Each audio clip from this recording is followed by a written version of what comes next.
When Haru Was Here by Dustin Thao.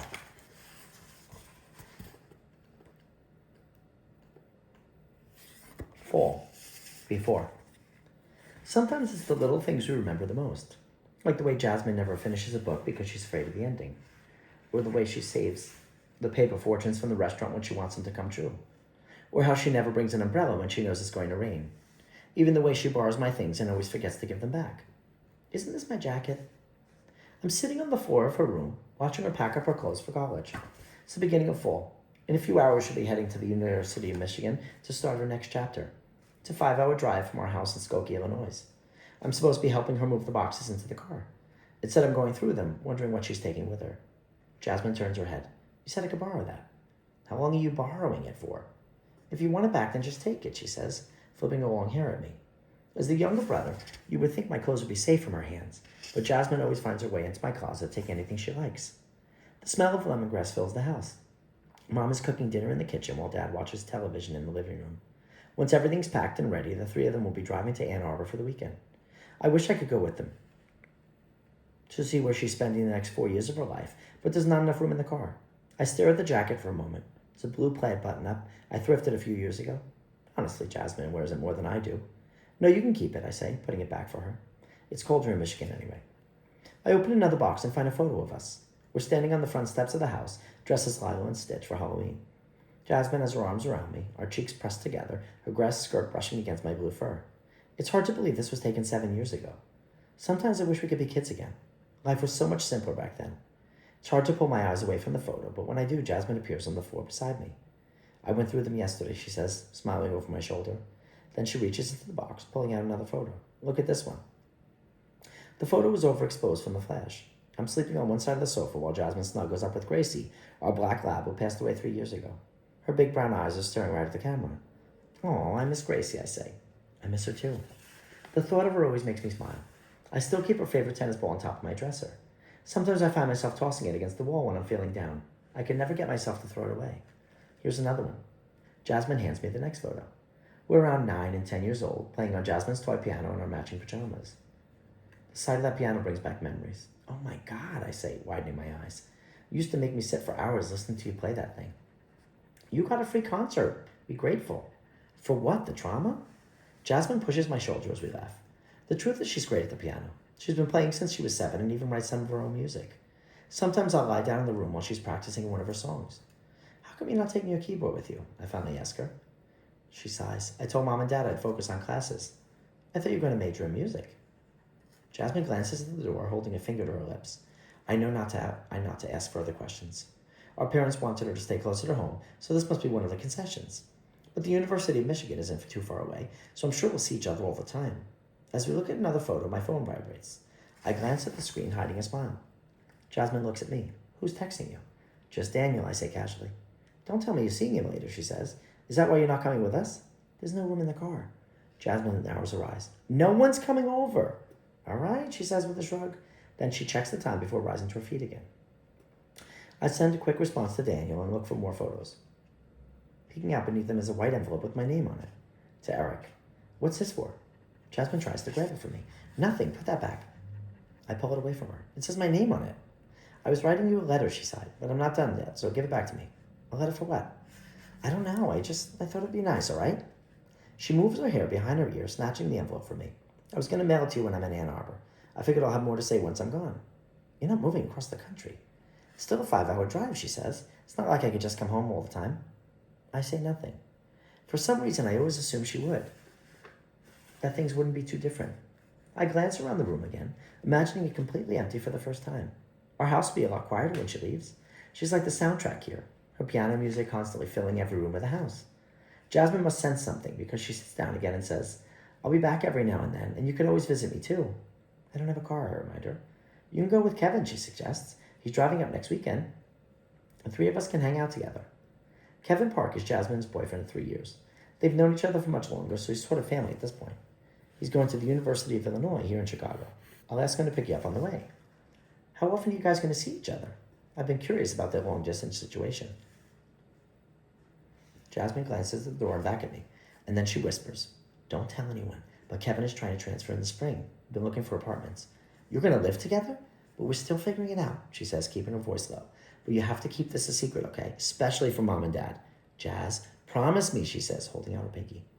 I give her another look and I hold out my pinky too. All right, I promise. We're always keeping secrets for each other. Jasmine was the first person I came out to a few years ago, even though I sensed she always knew I like guys. Hopefully we can still share things when she's gone. Eventually, Dad appears at the doorway, reminding us to finish packing. Jasmine and I glance at each other, maybe speaking telepathically. I'll miss you, I think she says. I'll miss you too. Then we push ourselves up and grab some boxes. I hope she has a good time in Michigan. The car hums in the driveway.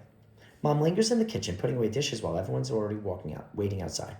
She left a pot of food in the stove for me, along with cut fruit in the refrigerator. They'll only be gone for the night, but she always worries I'll starve to death. Remember to put it away later. Yeah, okay. And don't open the door for strangers. I won't. Mom kisses me goodbye and locks the door behind her. I watch the car pull out of the driveway before vanishing down the road. Then I turn toward the living room, taking in this new silence of the house. I guess I'll have to get used to this. After a moment, my phone vibrates again. There are several new messages from Daniel. Hi, what are you up to? Stop ignoring me, sad face. I smile and text him back. Sorry, I was busy. You can come over. 20 minutes later, there's a knock on the door. Daniel comes inside wearing a denim jacket over his red sweatshirt. He's been wearing this combo since we became friends at freshman orientation. Daniel hugs me with one arm, removing his jacket with the other. He hangs it on the back of the chair and heads straight for the kitchen. What did Mom make us for dinner? It's called thick cow. My favorite, he says. You've never had it before. I love everything she makes. Daniel lifts the lid from the pot, letting out some steam. I lean against the counter, wanting him to make himself a bowl. Watching him make himself a bowl. His brown hair seems lighter in the stove light. He takes a bit of pork belly and turns to me with a mouthful. So what's the plan tonight? I shrug. I don't know. We could watch a movie. It's Saturday night. Let's do something fun. Like what? Daniel pulls out his phone. Zach texted me an hour ago. He's having some people over tonight. We should go. Doesn't he live in Rogers Park? We'll take the train. I stare at the counter, considering this. I told my parents I wouldn't go anywhere tonight. They'll probably call to check in. Just turn your phone off. They'll think the battery died. I give him a look. Are you new here? They think I died. They'll think I died and send out a search team. Daniel groans. What else are we going to do? Hang out on the roof again? I don't say anything. So I was about to suggest this. Every now and then we'll find our way up there, and it feels like we're the only people in the world. But it sounded like you'd rather do anything else tonight. You can go to Zach's if you want, I say. You mean without you? It's not a big deal. We haven't seen each other all week. We can do something tomorrow. I was looking forward to spending some time together, but I don't want to force him to stay here if he doesn't want to, especially if he has better plans. Daniel's phone goes off in his hand. He glances at the screen, reading the text messages. You really don't want to go? I can't tonight, I say. His phone vibrates again. Daniel looks at the door and back at me. A silence passes as he considers his options. For a second, I think he's going to say goodbye, but he lets out a breath and says, all right, you convinced me. I'll stay. A breeze rolls across the rooftop, ruffling the trees around us. We've been lying out here for hours staring at the sky. There's an empty pizza box between us, along with some snacks we grabbed from the store earlier. We decided to come up here after a few episodes of Twin Peaks. His red sweatshirt is folded under his head like a pillow. I stare at him for a while. His eyes are moving around as if he's looking for something. Eventually he points to the right and says, there's another one. Tell me you saw that. What are you talking about? That star is literally blinking. I squint at the sky. Yeah, that's really weird. I'm telling you, it's a glitch. What do you mean? Haven't you seen The Matrix? This is all a simulation. I just watched the video about this. Daniel pushes himself up and looks around. See that orange cat across the street? And the houses around us with all the lights on? Nothing but code. I take this in. So he's saying everything is a simulation? Exactly. Does that include us? Of course not, he says. We're the main characters. He lies back down, patting his head, putting his hands behind his head. As far as I know, you and I are the only thing that's real. This makes me smile. We stare at the sky again, searching for more glitches in the universe. After some silence, Daniel turns his head again and stares at me. What are you thinking about? I don't answer this. Jasmine? Yeah, I guess. Are you sad she's leaving? I think about this. No, I'm happy for her. What she really wanted, you know? Move out of Chicago and everything. I mean, my parents wanted her to stay home. Took a lot of convincing on her part, I explained. But things are really going to be different now that she's gone. You still have me, Daniel says. I smile again. That's true. And we'll get out of Chicago too, he adds, folding his arms in his stomach. Since we're going to be college roommates, obviously. Where should we go? We'll talk about that later, he sighs, waving the thought away. We still have the rest of junior year to get through. And our trip to Japan, remember? There's an annual trip that's coordinated by the school's international club. Jasmine went last summer and loved it. Jasmine gave us a list of places to visit. I can't wait for the food, he says. As I move my hand, my fingers graze against his. The warmth goes through me, so I keep this to myself. Sorry, we both say. We lie in silence again. Then Daniel checks his phone. It's 11:11, time to make a wish. I glance at him. Do you actually do that? He shrugs. Sometimes. Do you? Never. Why not?